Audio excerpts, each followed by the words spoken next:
But during this break, please join us to learn about a recent documentary entitled Coastal Crisis, California's Vanishing Coast. And I would like to introduce Dr. Emmanuel Gomez, who has more than 30 years of administrative experience in higher education. He retired from UC Irvine as Vice Chancellor for Student Affairs in 2010. And in 2020, he volunteered with key partners Scott Hayes and Mike Moodian to establish OC World, a multimedia project committed to providing Orange County residents with factual stories focused on strengthening and uniting community bonds rather than dividing people into fractions.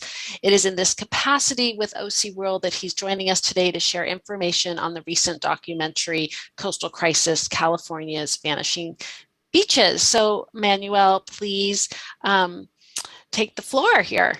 Thank you. Thank you very much, Tegan.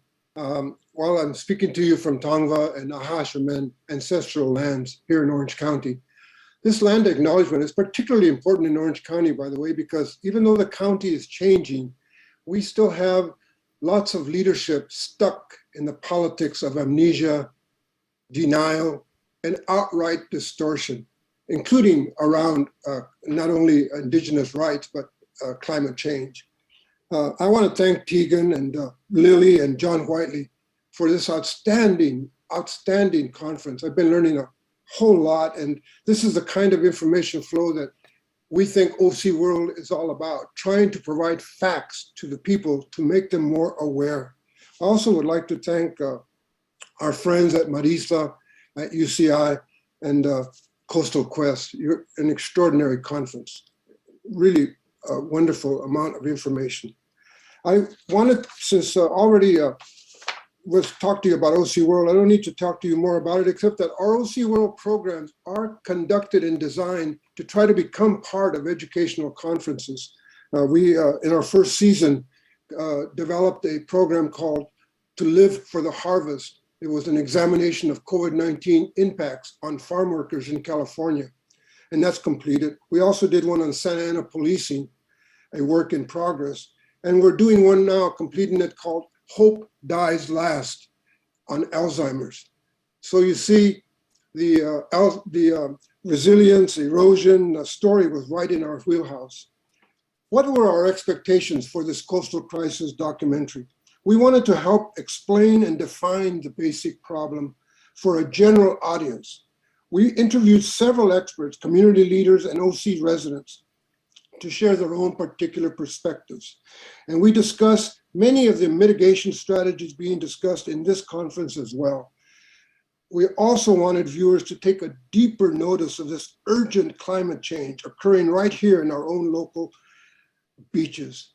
And we hoped to stimulate new efforts to urgently mobilize all our resources to protect the planet. Because right now, we already know that we are experiencing rapid environmental change by the rising seas. Globally, we know that many indigenous and poverty-stricken groups are already being displaced and categorized as climate refugees. Will this be our future?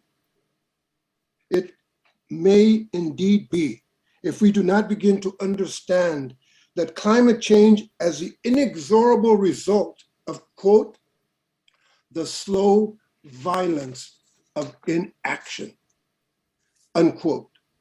Amitav Ghosh uses this phrase in his new book, The Nutmeg Curse, Parables for a Planet in Crises. And he uses it to describe our current condition. He borrowed the phrase from Rob Nixon's book, Slow Violence and the Environmentalism of the Poor. In summary, we did this documentary with the hope that our viewers could begin to understand not only the personal, but also the collective responsibility, not only that we all have to become more aware of the tragic consequences of the slow violence of inaction. And I would like this gathering to become our clarion call for all of us to continue accelerating our actions to be more prepared for what we know is coming. And on behalf of OC World team, thank you once again, and we hope you will find our documentary of interest. The trailer you're about to see is 1 minute, and it captures a snippet of an interview with Dave Mim, State Senator, 37th District, speculating on the costs, the incalculable cost of inaction. Thank you. Thank you.